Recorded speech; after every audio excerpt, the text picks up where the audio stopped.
รายนามของพระสงฆ์เจริญพุทธมนต์และก็เจริญชัยมงคลคาถาในเมตตาหนึ่งพระเดชพระคุณหลวงพ่อพระธรรมวชิรโมลีเจ้าอาวาสวัดจันทวาสองพระเดชพระคุณพระราชวชิรดมเจ้าคณะเขตสาทรผู้ช่วยเจ้าอาวาสวัดจันทวาสามพระศรีวชิราภรณ์รองเจ้าคณะภาค8ผู้ช่วยเจ้าอาวาสวัดจันทวาสี่พระครูอาทรประสิทธิสุพลวิเจ้าคณะแขวงสาทรผู้ช่วยเจ้าอาวาสวัดจันทวาห้าพระครูพิบูลกิจจานุยุทธหกพระครูสุนทรประสิทธิธรรมเจ็ดพระครูกุศลิมุลกิจวิเชิญทั้งหลายได้นั่งตามอัธยาศัยแปดพระครูภาวนาญาณบงวิเก้าพระครูสุพลสารวิสิทธิ์สิบพระครูประหลัดวีรพัฒน์ปริมุตโตผู้ช่วยเจ้าวาดทั้งหมดทั้งมวล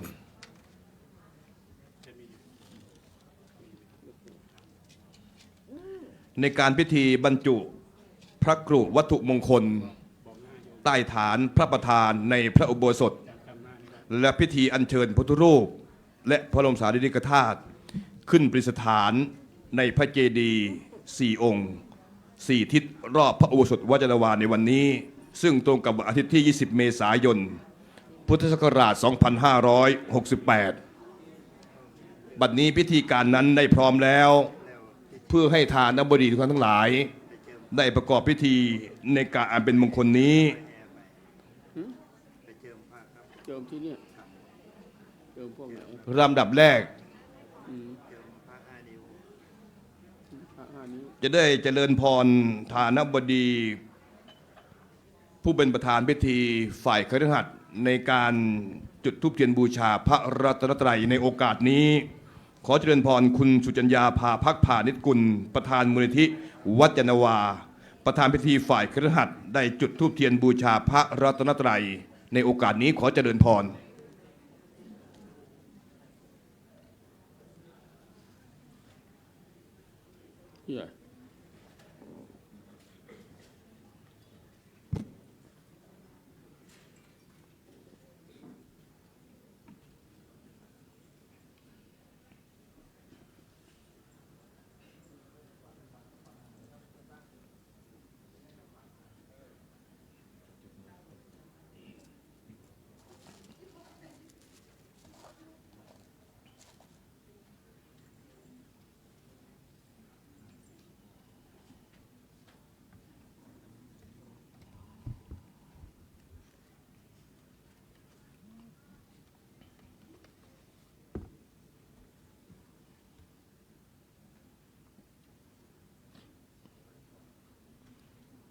เจริญพรคุณปนชเสนีวงศ์ณอยุธยานายกสมาคมส่งเสริมความเจริญของพระพุทธศาสนาและวัยยาวัจกรวัดจันทวาจุดธูปเทียนโต๊ะหมู่บูชาบนอาสงขอเจริญพร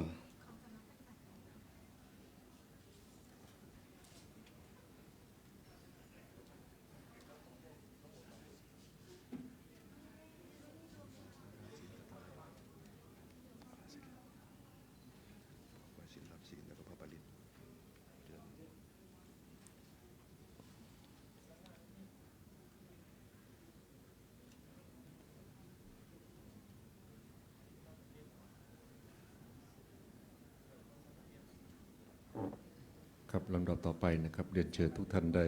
สมาทานศีลรับศีลพร้อมๆกันนะครับมะยังพันเตวิสุงรักนัทายา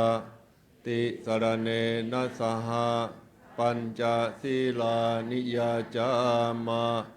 ทุติยัมปิมะยังพันเตวิสุงรักนัทายาติสรเนนะสหปัญจศีลานิยาจามาตติยัมปิมะยังพันเตวิสุงรักขณาทายาติสรเนนะสหปัญจศีลานิยาจามานะโมตัสสะภะคะวะโตอะระหะโตสัมมาสัมพุทธัสสะนะโมตัสสะภะคะวะโตอะระหะโตสัมมาสัมพุทธัสสะนะโมตัสสะภะคะวะโตอะระหะโตสัมมาสัมพุทธัสสะ นะโมตัสสะภะคะวะโตอะระหะโตสัมมาสัมพุทธัสสะ นะโมตัสสะภะคะวะโตอะระหะโตสัมมาสัมพุทธัสสะนะโมตัสสะภะคะวะโต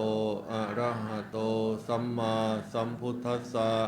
พุทธังสรณังคัจฉามิ พุทธังสรณังคัจฉามิ ธัมมังสรณังคัจฉามิ ธัมมังสรณังคัจฉามิ สังฆังสรณังคัจฉามิ สังฆังสรณังคัจฉามิ ทุติยัมปิพุทธังสรณังคัจฉามิ ทุติยัมปิพุทธังสรณังคัจฉามิ ทุติยัมปิธัมมังสรณังคัจฉามิ ทุติยัมปิธัมมังสรณังคัจฉามิ ทุติยัมปิสังฆังสรณังคัจฉามิ ทุติยัมปิสังฆังสรณังคัจฉามิ ตติยัมปิพุทธังสรณังคัจฉามิ ตติยัมปิพุทธังสรณังคัจฉามิ ตติยัมปิธัมมังสรณังคัจฉามิ ตติยัมปิธัมมังสรณังคัจฉามิ ตติยัมปิสังฆังสรณังคัจฉามิ ตติยัมปิสังฆังสรณังคัจฉามิ ปานาติปาตาเวระมณีสิกขาปะทังสมาธิยามิ ปานาติปาตาเวรมณีสิกขาปะทังสมาธิยามิ อทินนาธานาเวระมณีสิกขาปะทังสมาธิยามิ อตินนาทานาเวรมณีสิกขาปะทังสมาธิยามิ กาเมสุมิจฉาจาราเวระมณีสิกขาปะทังสมาธิยามิ กาเมสุมิชฌาจาราเวรมณีสิกขาปะทังสมาธิยามิ มุสาวาทาเวระมณีสิกขาปะทังสมาธิยามิ มุสาวาทาเวรมณีสิกขาปะทังสมาธิยามิ สุราเมรยะมัชฌะปมาทัฏฐานาเวระมณีสิกขาปะทังสมาธิยามิ สุราเมรยะมัชฌะปมาทัฏฐานาเวรมณีสิกขาปะทังสมาธิยามิ อิมานิปัญจสิกขาปทานิสีเลนะสุขติงยันติสีเลนะโภคสัมปทาสีเลนะนิพพุติงยันติตัสมาสีลังวิโสทะเย ท่านทั้งหลายในการเจริญพระพุทธมนต์นั้น เราจะได้เจริญพุทธมนต์ตั้งแต่หน้าที่ 49 เป็นต้นไปหน้าที่ 49อิปติ วิปติปฏิภาหายะสัพพสัมปติสิทธิยาสัพพทุกขวินาศายะปริตังพรุธามังคลังวิปติปฏิภาหายะสัพพสัมปติสิทธิยาสัพพพยาวินาศายะปริตังพรุธามังคลังวิปติปฏิภาหายะสัพพสัมปติสิทธิยาสัพพะโรคะวินาศายะปริตังพรุธามังคลัง สมันตาจักวาเรสุอัตราคชันตุเทวตา สัทธัมมังมุนิราชสะสุนันตุสัคขโมโหคาทังสักเคกาเมจรูเปกิริสิขารตะเตจันตริเควิมหาเนเทียมเปรเทจะคาเมตรุวนา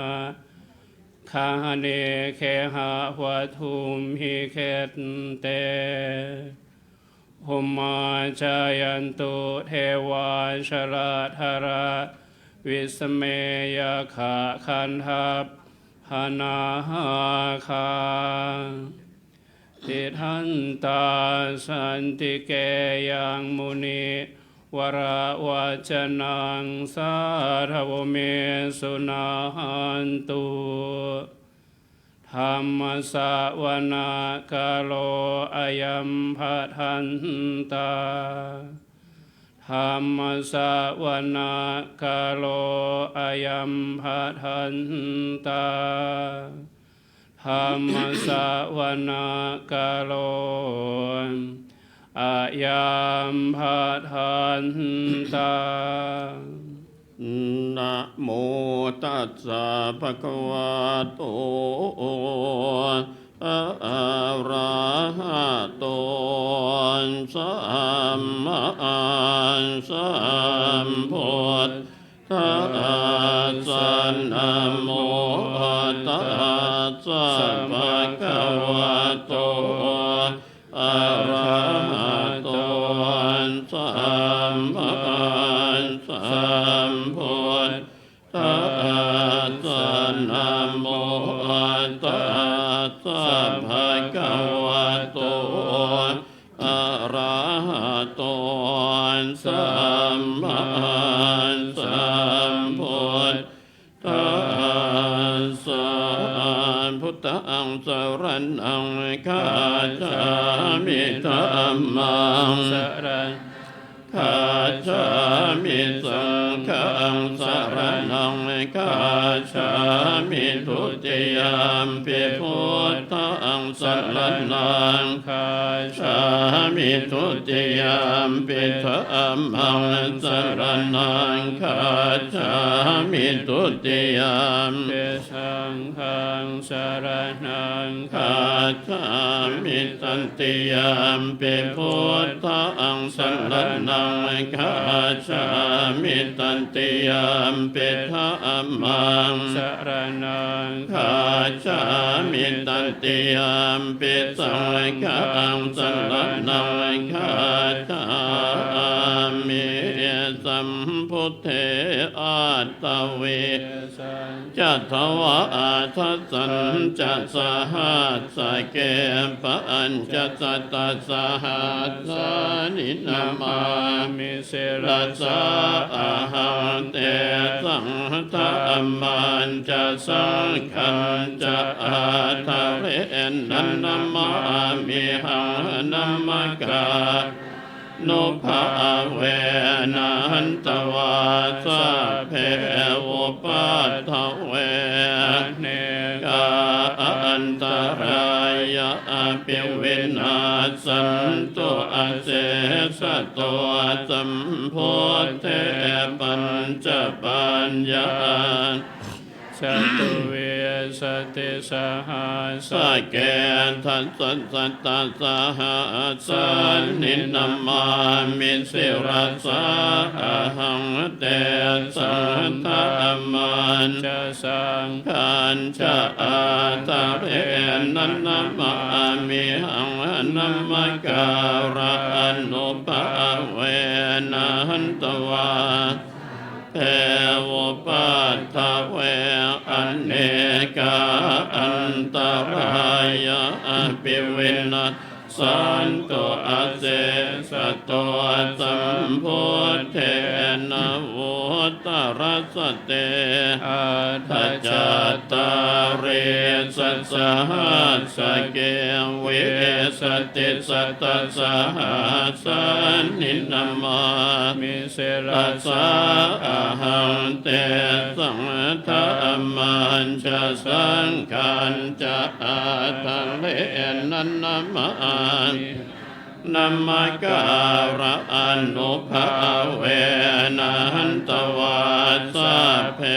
วุปัฏฐเวเนกาอันตรายะปิวินาสันตุอาเสสันตุโยจา คุมาโมหัมมะละอาปะกาโต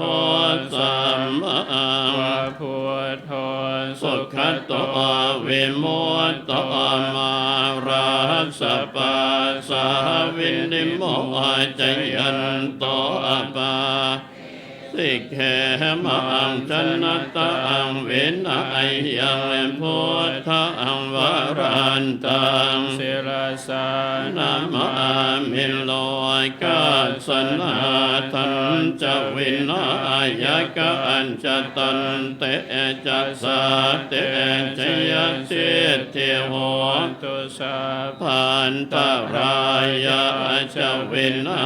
สมเหนตุธรรมโมทัจโจโยวิยตัสสะสัตตุทัสเส สิโร กัสสวิสุทธิมัคคังนิยานิโกตัมมัตตรัสสะตาริ สัตตา ตาวะโหสันติกโรสุเจโนธรรมังวรันตัง ศิร สานามามิโมหะปัทารังอุปสันตถาหังตันเต สา ชัยเสเตโหตุสัพพั พั น นตรายา จาวินาสเมนตุสัทธามาเสนาสุขตานุโคยโลกาสปะ ปัว ปะกิเลสเชตาสันโตสยังสันตินิโว ชะโก จัสวาคาตธรรมังวิธิตังกโรติสังฆัง วรันตังศิรสานามามิ พุทธานุพุทธังสมมติลาทิทิงตันเต สัตเต ชัยสิทธิโหตุสัพพันตราย ยา จาวินาสเมนตุนะโมอะระหะโตสัมมาสัมพุทธัสสะมะเห สิโน นะโมอุตตมะธรรมาสัสสวะอาคาตาเสวะเตนินทนะโม หาสัง คาสาปิวิสุทธาสิลาทิทิโนอนะโมโอมาตยา พระ คาสรัตนาตยาสัสสะทุกังนะโมโอมากันติตาสัสสวะทุตยาสปินโมการาปะภาเวนวิคาจันโตปัฏฐวานโม กา นุภาเวนัสวัติโหตุสัพพะทานนะโมการาสเตนาวิธิมหิโหมิเตชวาอาเสวันนาจะพาลานังปันดิตา นัน จะเสวันนาปุชะจะปุชนิยานังเอตัมมังคัลโมตัมมังปฏิโร เทสัมสุจะบุเพ เพจักตะปุญญาตา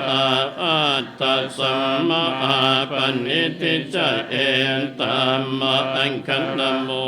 ตัมมัง หาหุสัจ จันจะเสปัญจวินโยจักสุเสขิตอนสุภาติตาจยาวานจะเอตัมมังคัลโม ตัมมังหาตาปิตุ โอปาทานนังพุทธทาราสัสสังฆโหอันนากุลาจักามันตาเหตัมมัง คารม โมตัมมังทานันจะธรรมจริยาชยาตกานันจะสังฆ ฆา ป อนาวาชานิกามมานิเอตัมมังคลมุตตมัง รติ วิรติปาปามาชปานาจะสัญจโมอาปมาโทจะธรรมเม สุเอ ตัมมังคลมุตตมังคารวะจันนิวะโตจะสันตุเทจะกตัญญู ตา เรนตัมมาสวนังเอตัมมังคัลมุตตัมมังคันติจะโสวัจจะสัตตาสัมมนานันจะทัสสนังกะเลนะตัมมัสสะกัจฉาเอตัมมัง คารมุตต ตัมมังตะโปจะพระมัจจริยัญจะอริยสัจจานัทธัสสนังนิพพานัสสัจ เชเกเรยา จะเอตัมมังคัลมุตตมัง พุทธาส สันโดยกธรรมเมหิจิตตังยัสสนกัมปติอโศกังวิรชังเกมัง เอตัม มังคลมุตตมังเอตาทิสานิกตวานัสสะภาตมะปลา สิกาหาทาโสเทียง กาชันติตันเตสัมมังคลมุตตมันติยังกินจิวิตตังอิทวา มุรังวาส สักเขสุวายังรัตนังปณิตังนันโนสมังอาทิตถาคเตนะอิธัมปิโพเท รัตนัง ปณิตังเอเตนะสัจเจนะสวัสเทโหตุขยัง วิราคัง อมตังปณิตังยะถาชะคะสักกยมุนิสมาหิตนะเตนะธรรมเม นาสมาธิ ทิเกณฑ์จิอิธรรมปิธรรมเมรัตนังปณิ ทัง เอเตนะสัจเจนะสวัสทิโหตุยัมโพธเสธโธปริวานเย สุเจน สมาธิมานันตริกัญญมาหุสมาธินาเตนะสมโม นาเว ชติอิธรรมปิตัมเมรัตนังปณิตังนัสสะเจนะสวัสทิโหตุเย โภคละอา อัต ทั ถ ส สตังปัสสัทธาจัตตาริเหตานิยุคานิโหนติเตถาคินัยยะ สุขตา สัสสาวกะเอเตสุเทนะ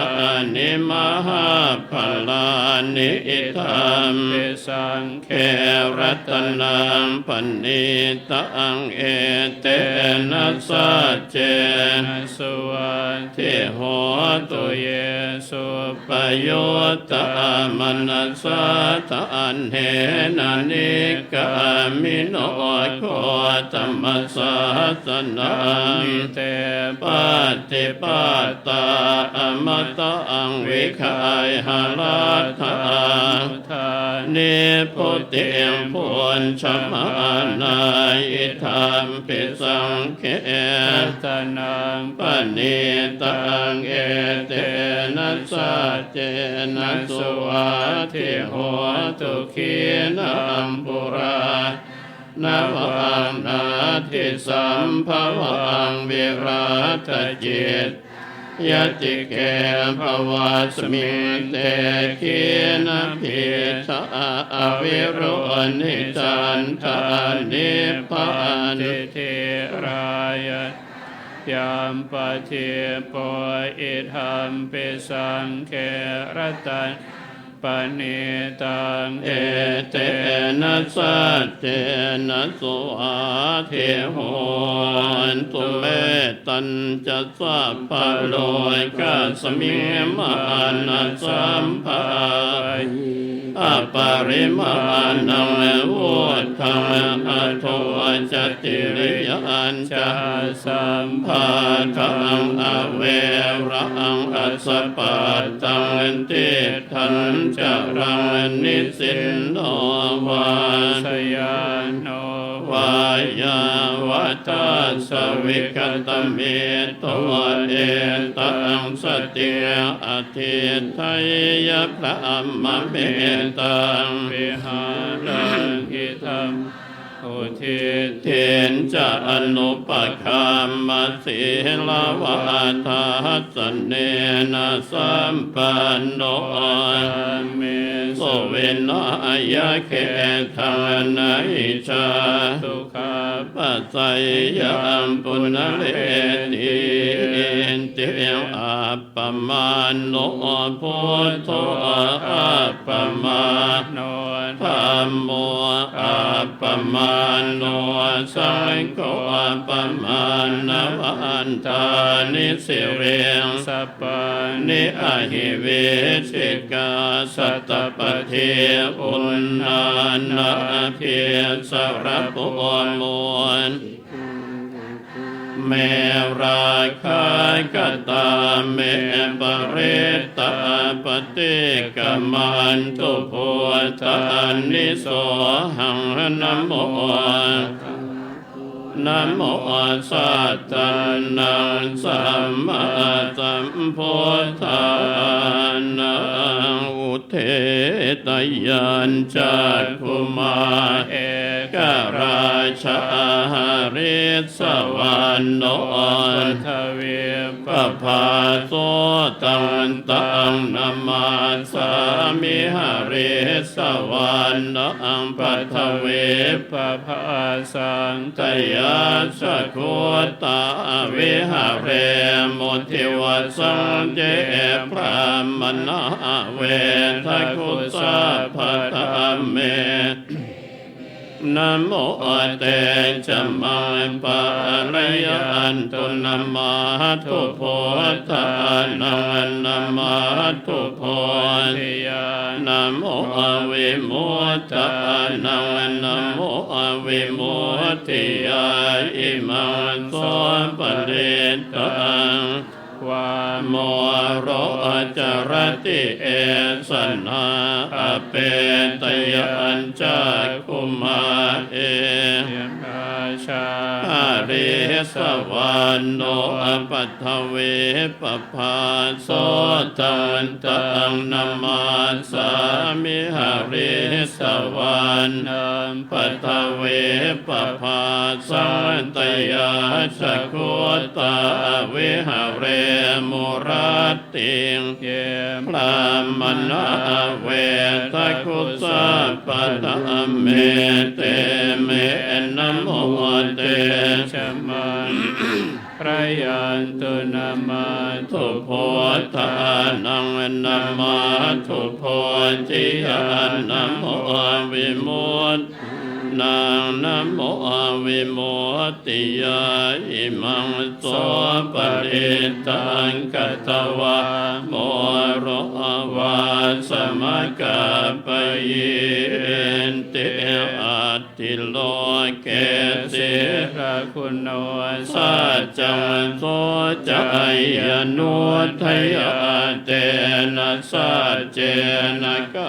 หามิสัจจกิริยมโน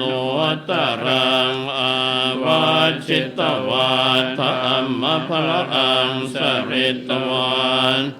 ภะเกชินเนสัจจพลัมวาสายสัจจกิริยมกะสหัสันติปัฏฐาปัญจนาสันติปัฏฐาอวันจนะมาตาปิตาจเนขันตัง ตเวทปฏิกัมมส สหัสสะเจกเตมยหังมหาปัจจริโตสิกขิวัชเช ติโสรส สกะเรสานิอุทธกังปัตตวายถาสิกขิสัจเจนะเมสมโม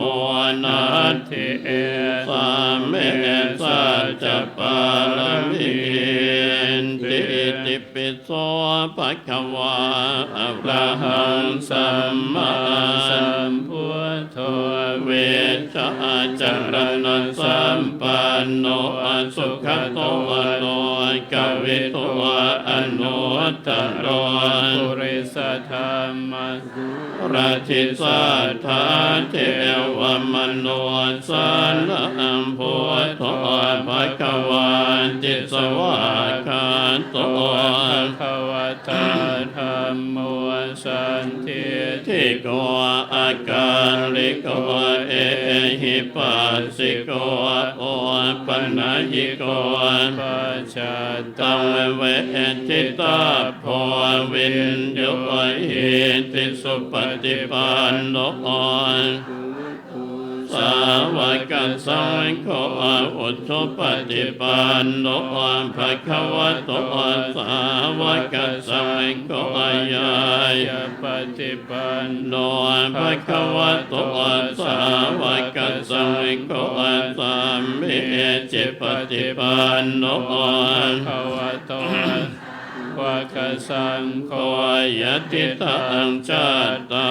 ริปุริสยุคานิอัตถปุริสปุคัลลา เอสะภะคะวะโตสาวกสังโฆ หุนายโยปะหุนายโยทักขินายโยอัญชลิ กรณิโย อนุตตรังปุญญาเขตังโลกาสันติวิปัสสิสันนมาทุจา คุมันตาสสิเร มโตสิกขิสปินนามาตุสาภะพุทธานุกัมปิโนเวสะโพสนามาตุนาหาตกาตตะปัสสิโนอนามาตุกะกุสันทาสมาราเสนาปมาติโนนาคมนาสนามาสุพรามนาสวุสิมโตกาสปัสนามาตุเวปโมตตาสัสสะพัทธิอังเคราสัสนามาตุสากยปุตตาสัสสิเร โต โยอิมังธรรมมะเทเสสิสาภัทวกา ปโน ทานังเกจะปิเนปุตตะโลเกยทาภูตังวิปัสสิสุงเตอภิสุนามหันตาเวทัสสาลัทธาหิตังเทวมนุสสานังยังนามาสันติโคตมังวิชาจัลลนัสสัมปันนังมหันตังลาตังเวชาจัลนัสสัมปันนังพุทธังวันธามะโคตมันติ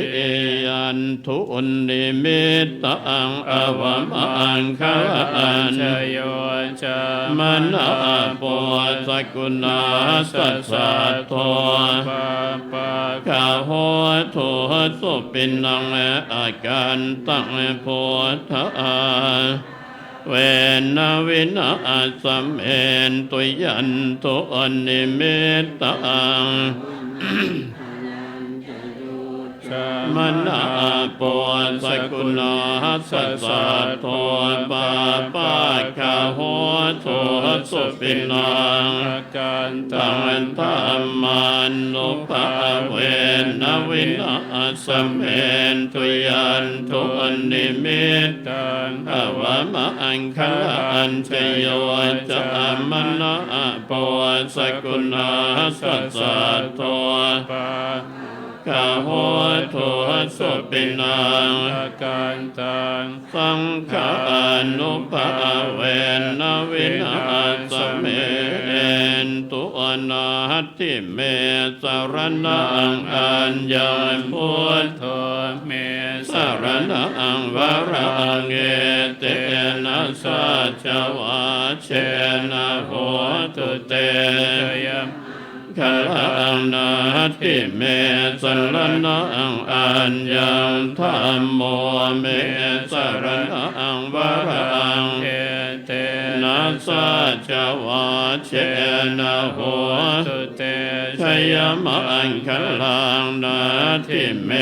สรณังอัญญังสังโฆเมสรณังวรังเอเตนะสัจวาเชนะโหตุเตชยมังคารังสิริทิติมติเตโชทยสิทธิมหิทธิมหากุณาปริมิตปุญญาธิการาสัสสะภะอันตรายนิวารณสมาทาสัพพะวะโตอะระหะโตสัมพุทธัสสะทวาติงสมหาปุริสลากนานุภาเวนะอสิตยานุพยัญชนะนุภาเวนะอาทุตรสัตตมังคลานุภาเวนะสัพพันนรังสียานุภาเวนะเกตุมาละอนุภาเวนะทัสสะปารมิตานุภานัทธัสสะอุปปารมิตานุภาเวนัทธัสสะปรมัตถปารมิตานุภาเวนะศีลสมาธิปัญญานุภาเวนะพุทธานุภาเวนะธัมมานุภาเวนะสังฆานุภาเวนะเตชะอนุภาเวนะอิทธานุเวนะพละอนุภาเวนะเยยะธรรมานุภาเวนะจตุราสิติสหัสสะธรรมาคันธานุภาเวนะนวโรกุตรธรรมานุภาเวนะอัตถังคิกมัคคะอนุภาเวนะอัตถสัมมาติยานุภาเวนะชลพิญญานุภาเวนะจตุสัจจยานุภาเวนะทัสสะภรยานะอนุภาเวนะสัพพัญญุตยานุภาเวนะเมตตากรุณามุทิตาอุเบกขานุภาเวนะสัพพปริตตานุภาเวนะรัตนาตยัสสนะอนุภาเวนะตุยหังสัพพโรกัสสอยกุปัฏฐวะโตกัตโตมนาสุปายาสาวินาสันตุสัพพะอันตรายเปเวนาสันตุสัพพะสังกัปปะตุยหังสมิจฉันตุทิกายุตาตุยหังโหตุสัตวาสัจเจเวนะสมังเคโกโหตุสัพพะทาอากาสปะพัตตวนะโพมิคัง มหาสมุทธาอาราคกาเทวตาสัทธาตุมเหอนุราการตุทุกขปัตตาจนิทุกขปยาปัตจนิพพยาโสกปัตตาจนิโสกโหนตุสัพเพปิปันนิโนวัตตาจะอัมเหหิสัมปทังปุญญสัมปทังสัพเพนโมทันตุสัพพสัมปติสิทธิยาทานังทัตตันตุสัทธายสิลังขันตุสัพพตาภาวนาภิรตาโหนตุขันชันตุเทวตาคัตตาสัพเพพุทธาภลาปัตตาปัจเจกานันชยังอรหันตานันจะเตเชนาราคังมิสัพพะโสมหาการุณิโกนาโทหิตายสัพพะปานังปุเรตวานปาลมิสัพพะปัตโตสัมโพธิโมตตมังเกเตนะสัจวัตตุเตชยมังคารังชยอันโตโพธิยามวลเลสักยานังนันทิวัฒโนตวังมิจโยโหหิชยาสุชยมังคะเลอปราชิตปัลลังเกสิเสปัทวิปุคะเรอภิเสเกสัพพะพุทธานังอากาปะโตปะโมทัตติสุนาคาตังสุมังคลังสุปาภาตังสุโหติตังสุขันโนสุโมโหโตจัตสุเยทังพระมจาริสุปทาคินังยะกัมมังปัจจกัมมังปัฏฐาคินังปัฏฐาคินังมโนกัมมังปณิทิเตปัฏฐาคินังปัฏฐาคินังอนิกัตตวานัลลปันตาเทปัฏฐาคิเนภวตุสัพพมังราคันตุสัพพเทวตาสัพพะพุทธานุภาเวนัสสทาโสติภวันตุภวตุสัพพมังคลังราคันตุสัพพเทวตาสัพพธรรมาเวนัสสทาโสติภวันเตภวตุสัพพมังคลังราคันตุสัพพเทวตาสัพพสังฆานุภาเวนัสสทาโสติภวันตุเต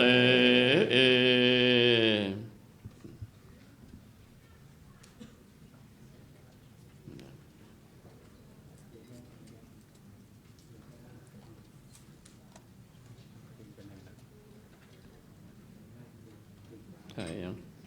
พิธีกรไปไหนพิธีกรไปไหนไม่รู้เขาทำอะไรกันเนี่ยเขาเป็นมนคนไม่ใช่ของเราเขาทำไว้ก่อนแล้วมนุษย์เขาทำยังไงมนุษย์เพื่อให้การบรรจุพระกรุวัตถุมงคลในการครั้งนี้เกิดความเป็นสัพพสิริมงคล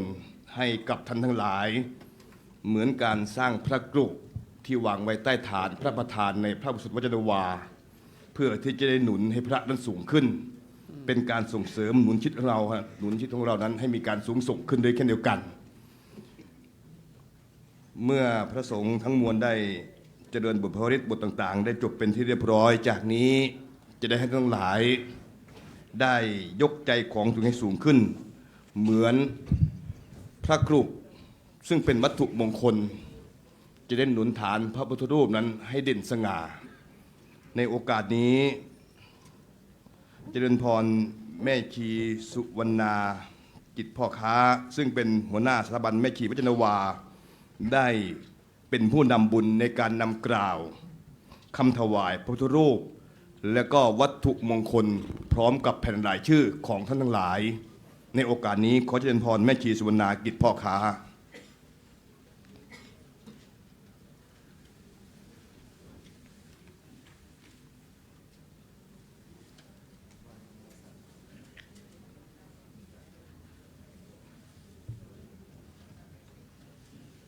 ขอให้ทุกท่านตั้งใจน้อมจิตตามนะจ๊ะนะโมตัสสะภะคะวะโตอะระหะโตสัมมาสัมพุทธัสสะนะโมตัสสะภะคะวะโตอะระหะโตสัมมาสัมพุทธัสสะอิมานิสัมมาสัมพุทธัสสะ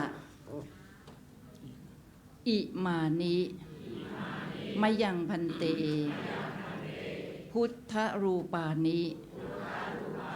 สัปปะริวารานิภิกขุสังคัสสะ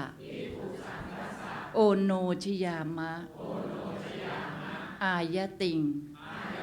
พุทธศาสนัสสะอาติโลจนายะจะทาวรายะจะสาธุโนพันเตภิกขุสังโฆอิมานิพุทธรูปานิสัปปะริวารานิปฏิคันหาตุอัมหากังทีครตังกิตายะสุขายะนิพพานายะจะข้าแต่พระสงฆ์พระภิกษุสงฆ์ผู้เจริญข้าพเจ้าทั้งหลายขอน้อมถวายซึ่งพระพุทธรูปพร้อมทั้งวัตถุมงคลอันเป็นบริวารทั้งหลายเหล่านี้แด่พระภิกษุสงฆ์เพื่อความเจริญรุ่งเรืองและเพื่อความถาวรแห่งพระพุทธศาสนาต่อไปขอพระภิกษุสงฆ์จงรับซึ่งพระพุทธรูปพร้อมทั้งวัตถุมงคลอันเป็นบริวารทั้งหลายเหล่านี้ของข้าพเจ้าทั้งหลายเพื่อประโยชน์เพื่อความสุขเพื่อมรรคผลนิพพานแก่ข้าพเจ้าทั้งหลายตลอดกาลนานเทอญสา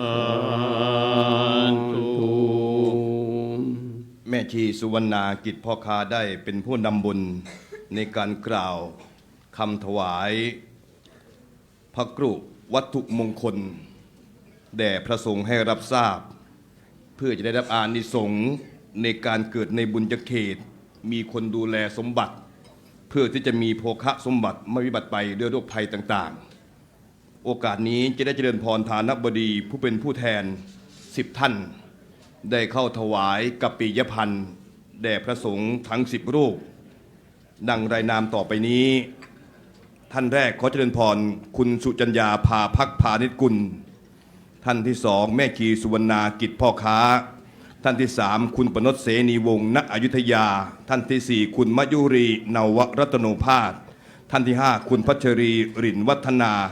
ท่านที่6คุณวิไลปิ่นจุมพลแสงท่านที่7ดรศรีนวลคำดีท่านที่8คุณชัชนะแสงเนตรท่านที่9คุณกฤตินคุณวารุณีคำแดงทั้ง10ท่านเป็นผู้แทนฐานบดีที่อยู่ตรงนี้ได้เข้าถวายกัปปิยพันธ์แด่พระสงฆ์ทั้ง10 รูปท่านทั้งหลายในการบรรจุพระกรุวัตถุมงคลต่างๆมีได้ทำได้ง่ายๆเราผ่านไปสักกี่พันปีเราลองคิดและนึกดูให้ดี แม้ว่าสรีร่างกายของเรานั้นจะแตกสลายไป แต่สิ่งที่อยู่ในวันหนึ่งข้างหน้า โดยเฉพาะพระพุทธศาสนาให้มีความมั่นคงและก็ยั่งยืน หากครบ 5,000 ปีในวันหนึ่งข้างหน้านั้น โบราณบอกเอาไว้หากข้างนอกพังหมด แต่ข้างในยังเหลืออยู่ เพราะฉะนั้นแล้วเป็นสิ่งที่น่าคิดนะเราก็จะได้ปรากฏดังนั้น เมื่อทานบดีผู้แทนทั้ง10ท่านได้ถวายกับปิยพันธ์แด่พระสงฆ์ทั้ง10รูปแล้วนั้นขอเจริญพรนั่งที่เก้าอี้และในโอกาสนี้จะได้เมตตาพระเดชพระคุณหลวงพ่อได้กล่าวสัมโมทนียกถาให้กับท่านทั้งหลาย เพื่อเป็นการประดับสติปัญญาในเวลาอันสมควรโอกาสนี้ขอกราบพระนาด้วยความเคารพครับ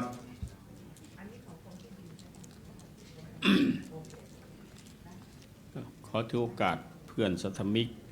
ทุกท่านขอเจริญพรญาติโยมพุทธบริษัทวัดยานนาวาที่เคารพนับถือวัดยานนาวาสนับสนุนส่งเสริมให้วัดยานนาวาเจริญรุ่งเรืองมาตั้งแต่อดีตจนกระทั่งปัจจุบันเป็นการหนุนอุปถัมภ์แล้วก็เจริญรอยตามเบื้องพระยุคลบาทของสมเด็จพระนั่งเกล้าเจ้าอยู่หัวที่พวกเรารู้ทั่วไปว่าสมเด็จเจ้าสัวหลายท่านอาจจะทราบแต่หลายท่านอาจจะไม่ทราบก็ขอย้ำให้ทราบว่าเนื่องจากว่าสมเด็จพระนั่งเกล้าเจ้าอยู่หัวที่เรียกว่าสมเด็จเจ้าสัวก็เพราะเนื่องจากว่าพระองค์ทรงทำการค้าขายทางเรือโดยอาศัยพระสำเภานาวาเป็นราชพาหนะกับพระเจ้ากรุงจีนในอดีตพวกเราชาวไทยรอดพ้นภัยผ่านจากการตกเป็นเมืองขึ้นของโลกตะวันตกพวกจักรวรรดินิยมตะวันตกก็เพราะว่ารัชกาลที่5ได้ทรงใช้เรียกว่าพระราชทรัพย์ถุงแดงนี้ทรงสร้างสัมพันธไมตรีกับรัสเซียแล้วก็เมืองใหญ่ๆต่างๆในโลกตะวันตกก็เลยทำให้ยับยั้งผู้ที่หวังจะครองประเทศไทยเหล่านี้หยุดยั้งไปอันนี้พวกเราคงทราบว่าใครนะเรียกว่ารอบๆนี้เป็นอาณานิคมของประเทศอังกฤษเป็นอาณานิคมของประเทศฝรั่งเศสเห็นไหมนั่นแหละพวกเรารู้กันการที่ท่านทั้งหลายได้มาเจริญพุทธมนต์เพื่อความเป็นสิริมงคลของวัดวาอารามแห่งนี้ด้วยแล้วก็ในขณะเดียวกันก็เป็นการเจริญพุทธมนต์ด้วยจิตอันบริสุทธิ์ด้วยใจที่บริสุทธิ์อันนี้นี่ทำให้พุทธรูปที่เรากำลังสร้างขึ้นมาหรือสร้างขึ้นมาแล้ว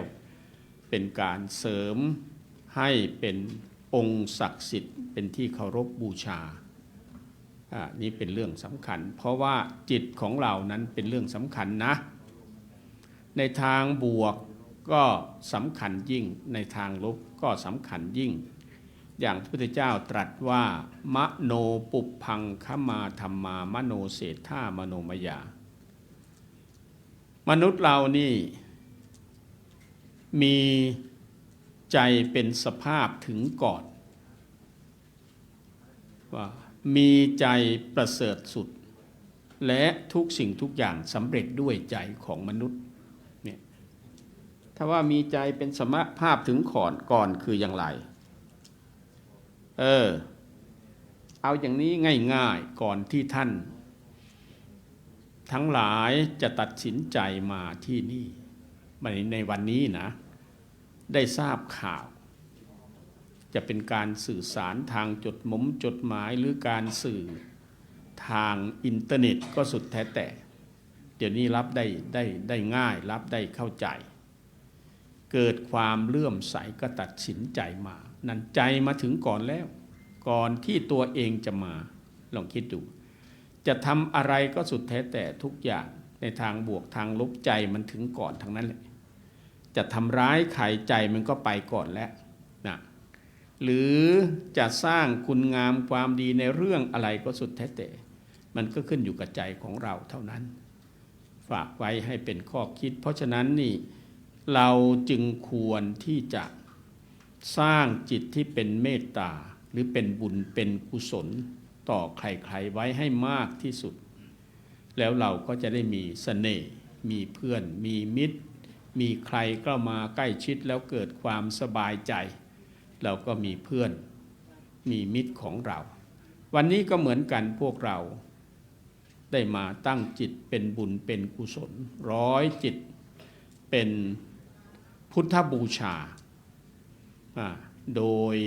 อาศัยพระบารมีธรรมขององค์สมเด็จพระสัมมาสัมพุทธเจ้าแล้วก็สวดพุทธคุณธรรมคุณสังฆคุณแล้วก็มนต์ต่างๆมนต์พิธีต่างๆให้พระพุทธรูปที่เราสร้างขึ้นนี้เป็นสิ่งศักดิ์สิทธิ์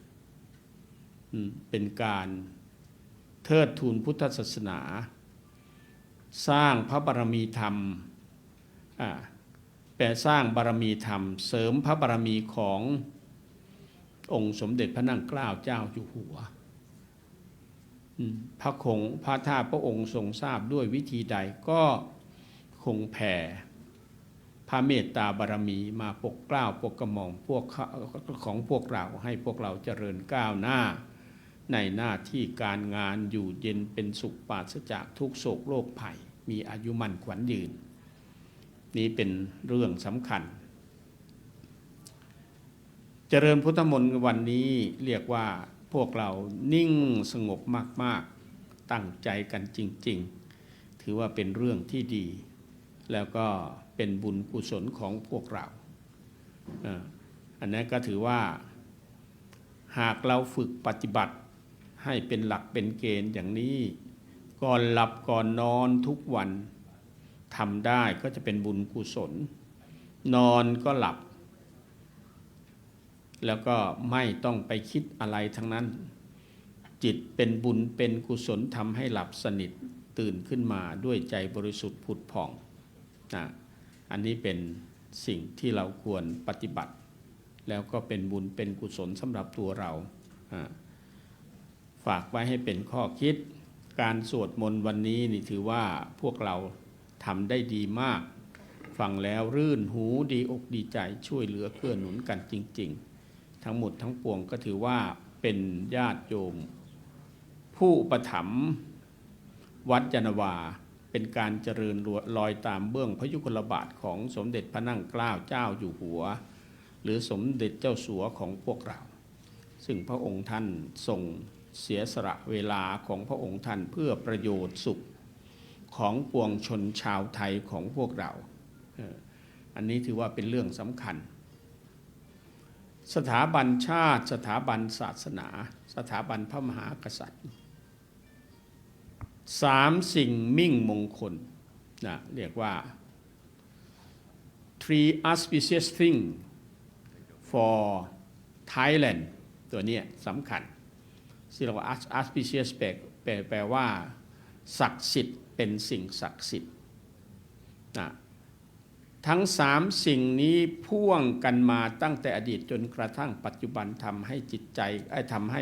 ประเทศชาติของเรารอดพ้นภัยผ่านนั่นแหละแล้วก็พวกเราก็อยู่ร่มเย็นเป็นสุขแล้วก็ไม่เคยตกเป็นเมืองขึ้นของใครด้วยเหตุที่เราเป็นชาวไทยที่นับถือพุทธเป็นส่วนใหญ่ใจบริสุทธิ์ผุดผ่องแผ่เมตตามีไมตรีจิตจึงทำให้พวกเรารอดพ้นภัยผ่านหลายท่านอาจจะได้ยินที่อาตมาเคยพูดแต่ว่าหลายท่านก็คงจะยังไม่เคยก็อยากจะพูดย้ำอีกว่ามีครั้งหนึ่งสมเด็จพระบรมราชินีนาถ พระบรมราชชนนีพันปีหลวงของพระเจ้าอยู่หัวองค์ปัจจุบันนี้ท่านเสด็จได้รับทูลเชิญเสด็จไปยังอเมริกาชาวอเมริกันนี่สมัยนั้นอาตมาเป็นสามเณรหรือเป็นพระใหม่ๆอยู่ที่วัดเบญจมบพิตรได้อ่านหนังสือพิมพ์พระองค์ทรงตอบสั้นๆแต่กินใจความลึกมาก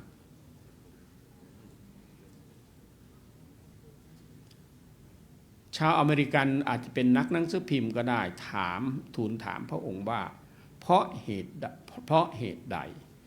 เมืองไทยเป็นประเทศเล็กๆอยู่ท่ามกลางประเทศใหญ่หลายประเทศในเอเชียอาคเนย์ไม่ได้ตกเป็นเมืองขึ้นของโลกตะวันตกเพราะอะไรพระองค์ทรงตอบสั้นๆว่าเพราะพวกเรามีจิตมีเมตตาจิตสร้างสัมพันธไมตรีด้วยจิตใจที่บริสุทธิ์ของพวกเราเมตตาต่อเขาเขาก็เมตตาต่อเราจึงทำให้ทุกสิ่งทุกอย่างไม่เป็นไปในทางลบเนี่ยลองคิดดูง่ายๆก็คือถ้าเราเลี้ยงสัตว์อะไรก็สุดแท้แต่จะเป็นวัวเป็นควายเป็นช้างเป็นม้าสุดแท้แต่เรามีเมตตาจิตต่อเขานี่เขาก็ต้องเป็นมิตรกับเรากับเจ้าของกับคนที่เรียกว่ามีไมตรีมีมิตรจิตมิตรใจต่อเขาเมื่อคนที่เข้าไปโดยที่มีใจไม่บริสุทธิ์เขาจะแสดงออกทันทีนะนั่นแหละมันถึงกันง่ายๆหรือแม้กระทั่งเราเองก็เหมือนกันเห็นหน้าของคนบางคนบึ้งตึงไม่ค่อยเป็นมิตรไมตรีเราก็ไม่อยากเข้าใกล้อันเดียวกันสัตว์อื่นก็ทำนองเดียวกันพวกสุนัขพวกแมวที่เราเลี้ยงดูด้วยใจบริสุทธิ์บูดผ่องเขาก็เป็นมิตรกับเรานั่นแหละจิตของมนุษย์นี่ถือว่าเป็นสิ่งสำคัญมากเป็นสภาพถึงก่อนทั้งทางบวกและทางลบซึ่งพุทธเจ้าเปรียบเทียบให้เห็นชัดเลยว่ามโนปุพพังขมาธรรมามโนเศรษฐามโนมยามานาสาเจปสันเนนะภาสติวากติวากโลติวาตะโตนังสุขมันเวติฉายาวะอนุปายินีท่านเปรียบเทียบถ้าใจที่บริสุทธิ์ใจที่บริสุทธิ์ผุดผ่องแล้วนี่ท่านเปรียบเหมือนเงาติดตามตัวเราไม่ทำลายตัวเราเลยไปไหนก็ไปด้วยกันนะแต่ถ้าเป็นทางลบที่นี่ตะโตนังทุกขมันเวติจักกังวะวะหะโตปะทังนั่นคืออย่างไรเหมือนกับท่านเปรียบเทียบจักกังวะวะหะโตปะทังก็หมายถึงว่าเหมือนรอยเท้าโคนี่รอยเกวียนมันทับถมรอยเท้ารอยเกวียนที่ลากไปนี่มันทับถมรอยเท้าโคมองไม่เห็นหรอกว่าโคมันเป็นผู้ลากเกวียนแต่รอยเท้าเกวียนมันรอยเกวียนมันไปทับเอาหมดนั่นท่านเปรียบเทียบนั่นเลยเห็นได้ชัดคิดเอาถ้าหากว่าใจบริสุทธิ์ผุดผ่องจริงๆแล้วมันก็ไม่เป็นไปในทางลบความเป็นมิตรไมตรีก็จะเกิดขึ้นสำหรับตัวเราการที่พวกเราได้มาเจริญพุทธมนต์วันนี้คิดว่าพวกเราคงภูมิใจมากๆที่เราจะได้วัตถุมงคลเอาเข้าไปใต้ฐานพระพุทธรูปในพระอุโบสถซึ่งหลายร้อยหลายพันปีในอนาคตนี่ก็อาจจะถ้าหากว่าวัดนี้ยังอยู่ท่านที่มาทีหลังท่านก็ย่อมจะเห็นย่อมจะรู้ถ้าเกิดมีการเปิดกลุ่มขึ้นมาหรือมีอะไรที่ต้องสร้างเสริมเติมแต่งขึ้นมาท่านเปิดกลุ่มออกมาแล้วก็จะเห็นแล้วแต่ถ้าหากว่ายังคงอยู่อย่างนี้เราก็จะไม่เห็นเหมือนกับองค์พระประธานสมัยก่อนที่พระรุ่นเก่าๆที่ท่านมาอยู่ท่านเห็นว่ามีอะไรทุกอย่างอยู่ในนั้นตั้งมากมายของเก่าก็เป็นลักษณะอย่างนี้พ ราะว่ามีการเปลี่ยนแปลงแต่เปลี่ยนแปลงแต่ละยุคแต่ละสมัยอาจจะเปลี่ยนแปลงไปก็สุดแท้แต่เพราะว่าอาคารต่างๆของวัดยานนาวาสมัยก่อนอาจจะไม่เหมือนอย่างนี้แต่พอสมัยหลวงพ่อพรหมโมลีได้มาครองเป็นเจ้าวาดท่านก็มาสร้างอาคารต่างๆขึ้นมาแล้วหลวงพ่อเจ้าคุณสมเด็จท่านก็มาปรับปรุงทำให้เด่นขึ้นมีมณฑป11มณฑปได้อาตมาเข้ามาได้เห็นมณฑป11มณฑปก็เลยถามท่านเจ้าคุณศรีวชิราภรณ์ในฐานะท่านเป็นเลขาอยู่ที่นี่ท่านบอกว่าสร้างมา18 ปี 19 ปีตั้งแต่สมัยหลวงพ่อพระพรหมโมลีเป็นเจ้าวาดว่าอย่างนั้นทีนี้มันเห็นมันดำทะมึนทีนี้หลังอาคารหมายถึงว่ามณฑปต่างๆดำทะมึนหมดอาตมาก็เลย บอกญาติโยมพอจะซ่อมแซมได้ไหมเจ้าคุณศรีท่านก็บอกว่าท่านก็ยิ้มนะก็เลยจัดการกันท่านเล่าให้ฟังว่าหลังจากที่บอกญาติโยมว่ามณฑปละเท่าไหร่ละแสนพวกก็บริจาคกันปรากฏว่าหลังจากซ่อมมณฑปเรียบร้อยแล้วนี่โอ้ยเปล่งปลั่งมากๆใครเข้ามาก็ดีใจวัดวารามสะอาดหลังคาก็เลื่อมรัศมีเปล่งปลั่งท่านเจ้าคุณศรีท่านเล่าให้ฟังว่าเหลือจากการซ่อมมณฑปแล้วเนี่ยยังประมาณ2 ล้านบาทนะประมาณ2 ล้านเศษ2 ล้านเศษก็เอาเข้าเป็นกองทุนซ่อมแซมพระอุโบสถอันนั้นก็ถือว่าเป็นผลพลอยได้ก็ถือว่าเป็นเรื่องที่ดีอาตมาก็ตั้งใจให้มันเป็นไปได้อย่างคือพอมาอยู่ที่นี่ก็คิดอะไรพอจะทำได้ก็ทำไปอย่างหลวงพ่อเจ้าคุณสมเด็จท่านพระมหาธีราจารย์ท่านไปอยู่วัดโพท่านเล่าให้ฟังหน่อยเดียวท่านบอกว่าโอ้ยไปได้ทราบว่าวัดโพมีเงินมูลนิธิตั้ง 2,000 ล้านหันมาดูวัดยานนาวายังไม่มีเลยมูลนิธิอาตมาก็เลยชักชวนญาติโยมคุณโยมสุจัญญาภาภักพานิชกุลได้บริจาคอาตมาบริจาค100,000ให้คุณปนดไปดำเนินการเรื่องก่อตั้งคุณโยมสุจัญญาบริจาคนำหน้าเลย1 ล้านเนี่ยก็เสริมต่อไปเรื่อยๆแล้วมาก็ยังต้องเสริมอยู่เป็นประจำให้มันงอกเงยขึ้นไปเรื่อยๆนี่คือความคิดอยู่ที่ไหนทำตัวให้เป็นเจ้าของที่นั่นนี่คือหลวงพ่อเจ้าคุณสมเด็จท่านฝากเอาไว้ให้เป็นข้อคิดไปประเทศสวิตเซอร์แลนด์ถ้าท่านผู้ใดไปเยือนประเทศสวิตเซอร์แลนด์อย่าลืมดูในอินเทอร์เน็ตก็ได้ไปแวะไปเยี่ยมวัดศรีด้วยก็จะดีเหมือนกันเป็นวัดเฉลิมพระเกียรติสมเด็จย่าสวยงามอันนี้เล่าสู่ฟังที่นี่ก็เหมือนกันอาตมาก็ตั้งใจให้ดีที่สุดเท่าที่จะทำได้ก็ค่อยเป็นค่อยไปยังมีอะไรอีกหลายอย่างที่ต้องสร้างเสริมเติมแต่งให้มันเจริญรุ่งเรืองต่อไปก็ฝากไว้ให้ญาติโยมได้เป็นข้อคิดแต่เพียงเท่านี้นะในนามคณะสงฆ์อาตมาภาพขออนุโมทนาในกุศลเจตนาของญาติโยมทุกท่านที่ตั้งใจมา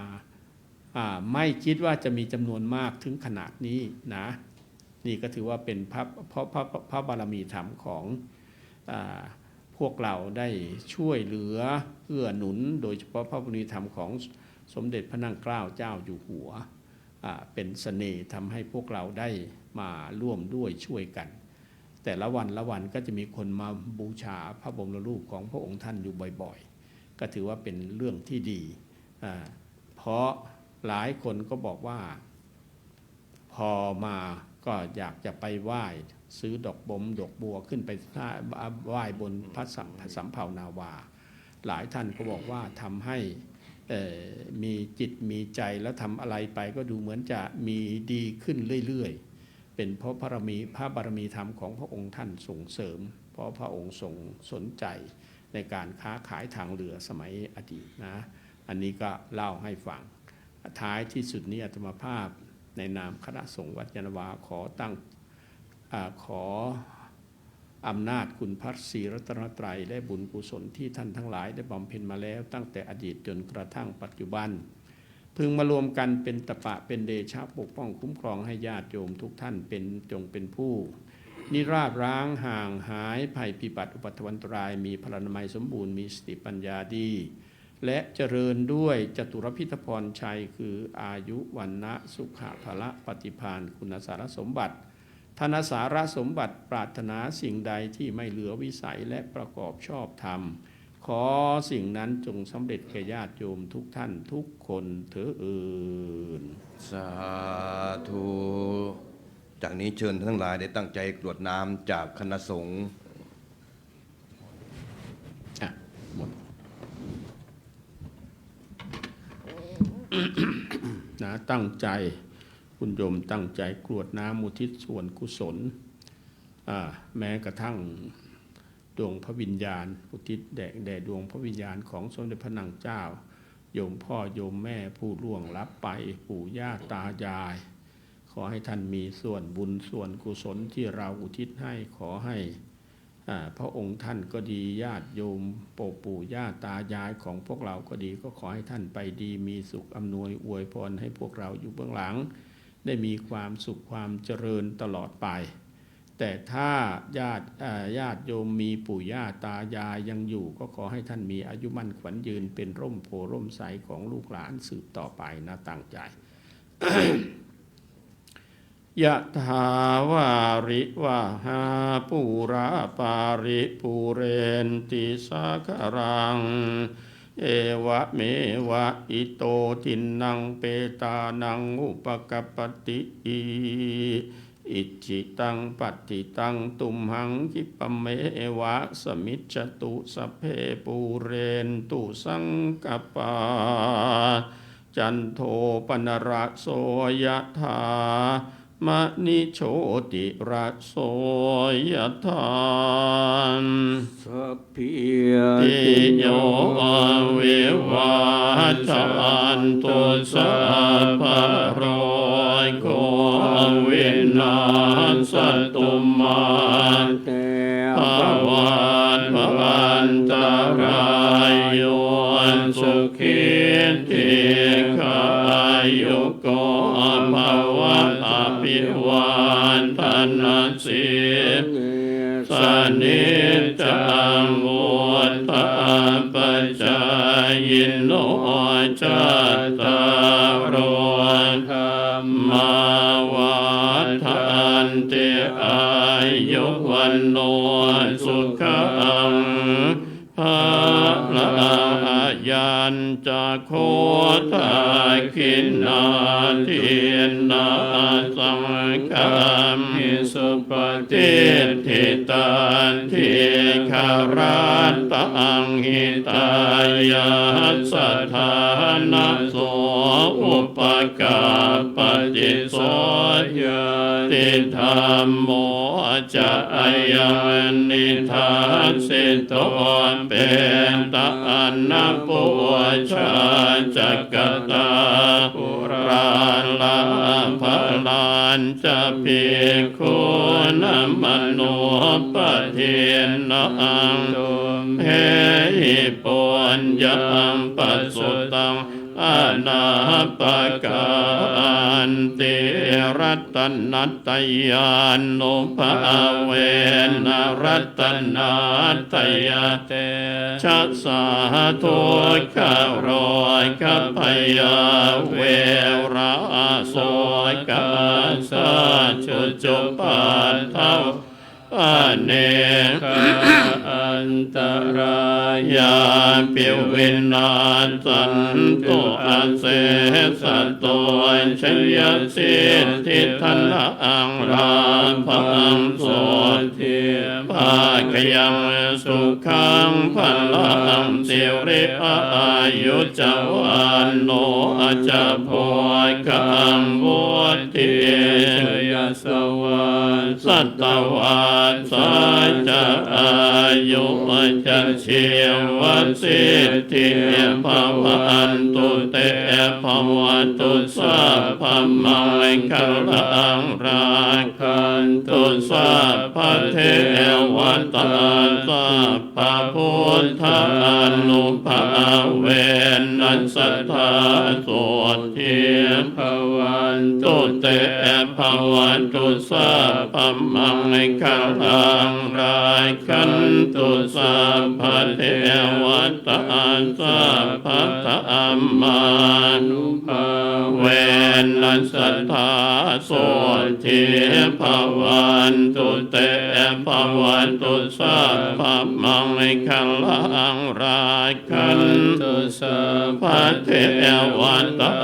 สัพพสังฆานุภาเวนัสสัทธาโส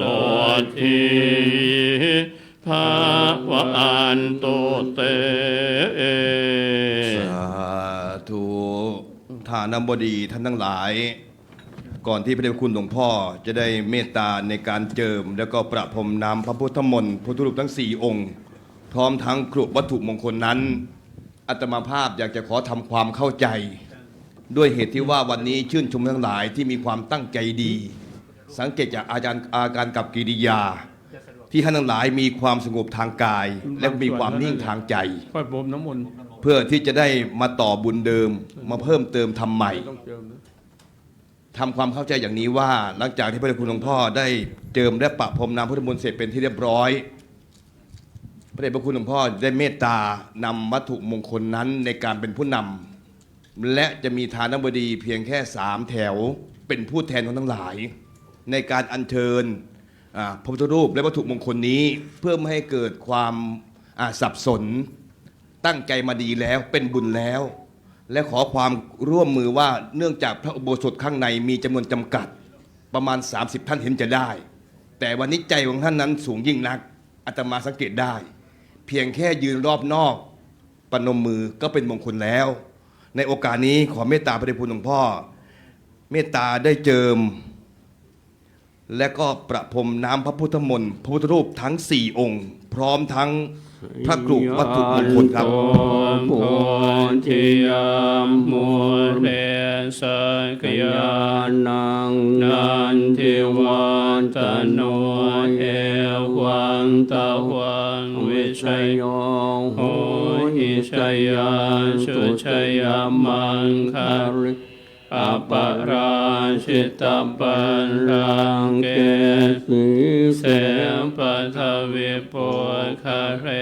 อภิเสกเกสัมภพุทธานังอาคาปันตุปโมทันติสุนาคา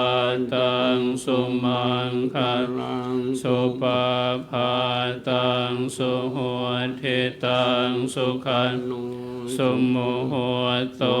จะสุเยทังปรามจาริสุปันอินังกายกรรมังวาจากรรมังปันเขนังปัฏฐายเขนังมโนกรรมังปณิเทเตปัฏฐาเขนังปัฏฐาเขนานิกตวานรพันเตปัฏฐาเขเนสยานโตโพธิยามุเรสกยานังนันทิวันตโนเอวังตะวังวิชัยโห หิชยาชุชยมังคาเลอัปปราชิตาปันลังเกเสมปัทวิปุคะเลอธิเสเกสัมปทานังอาคาปันตัวปโมทติสุนาคาตังสุมังคารังสุปาตังสุโหติตังสุขันโนสุโมโหโตจะสุเยทังพระมัจจาริสุปทาคินังกายกรรมังมาจากรรมังปัฏฐาคินังปัฏฐาคินมโนกรรมังปณิทิเตมปัฏฐาคินัมปัฏฐาคินานิกตวานารปันตาเตมปัฏฐาคิเนสยันโตโพธิโมเลสักยานังนันทิวัตโนเยวังตะวังวิชโยโหหิชยาชุชยมังคะเลอัปปราชิตาปันลังเกเสมปัทวิปุคะเลอธิเสเกสัพพพุทธานังอาคาปัตโตปโมทติสุนคาตังสุมังคารังสุปาปาสุโหติตังสุขันโนสุโมโหจะสุเยทังพระมัจจาริสุปทาคินังกายกรรมังวาจากรรมังปทาคินังปทา โยมอย่าเพิ่งลุกออกจากเก้าอี้นะนั่งประจำที่ไม่ลุกออกจากเก้าอี้นะปัฏฐาคินาปัฏฐาคินานิกตวานารพันตาเตมปัฏฐาคิเนสยันโตโพธิยามุเลสักยานังนันทิวัตโนเยมตะวังวิชโยโหหิชยาชุชยมังคะเลอัปปราชิตาปันลังเกสีเสปัทวิปุคะเลอธิเสเกสัพพพุทธานังอาคา โยมไม่ต้องลุกออกจากเก้าอี้นะ โมทัติสุนาคา เดี๋ยวนำพระไปบรรจุที่อุโบสถ สุปาภาตังสุโหติตังสุขันโนสุโมโหโตจะสุเย